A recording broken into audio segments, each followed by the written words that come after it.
Pada momentum tahun 2022, seorang aktivis lingkungan dari komunitas peduli Ciliwung dan juga River Defender lingkungan Suparno membuat aksi yang tak biasa. Pria yang juga menjadi anggota Satgas Naturalisasi Ciliwung ini membuat aksi membenamkan diri di antara tumpukan styrofoam. Ia juga memberi pesan dan mengingatkan masyarakat agar tetap dan terus menjaga alam. Informasi selengkapnya akan disampaikan rekan jurnalis Tribun Bogor, ada Lingga Arfian di sana. Halo rekan Lingga. Iya, Dea. Lingga, bisa diinformasikan dari mana ide awal aktivis lingkungan ini bisa memiliki ide dan akhirnya membenamkan tubuh di sampah styrofoam ini? Iya, Dea dan rekan-rekan Tribuners, seperti diketahui keberadaan sampah styrofoam ini sama mengkhawatirkannya dengan sampah plastik. Hal itu yang mendasari aktivis lingkungan Suparno Jumar membuat aksi mengubur diri di antara kepingan ataupun potongan-potongan styrofoam yang mengalir dari kawasan hulu menuju hilir.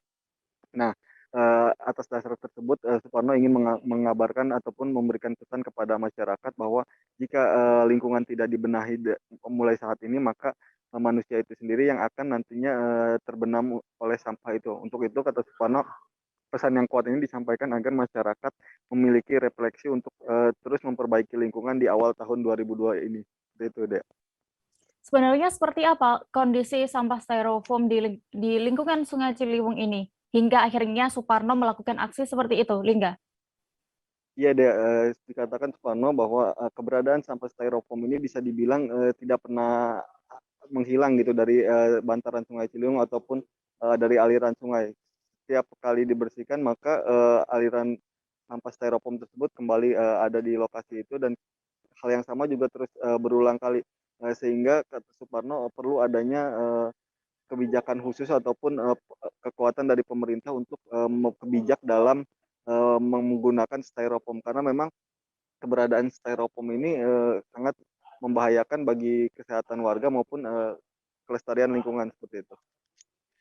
Kemudian Lingga, apakah Suparno sempat memberikan atau memberitahu bagaimana langkah ke depan agar sampah styrofoam ini bisa dibersihkan? Iya, Dea, jika dibersihkan dengan cara manual, mungkin akan membutuhkan waktu bisa lebih berbulan-bulan bahkan bertahun-tahun. Nah, untuk itu Suparno pun berencana akan mengundang gitu sebuah pemilik teknologi untuk membuat teknologi menyerap ataupun menghisap styrofoam, karena styrofoam ini merupakan bahan yang ringan sehingga bisa dihisap dengan alat seperti parfum cleaner untuk membersihkan sampah ini, karena memang keberadaan sampah ini sangat mengkhawatirkan sekali, Dea.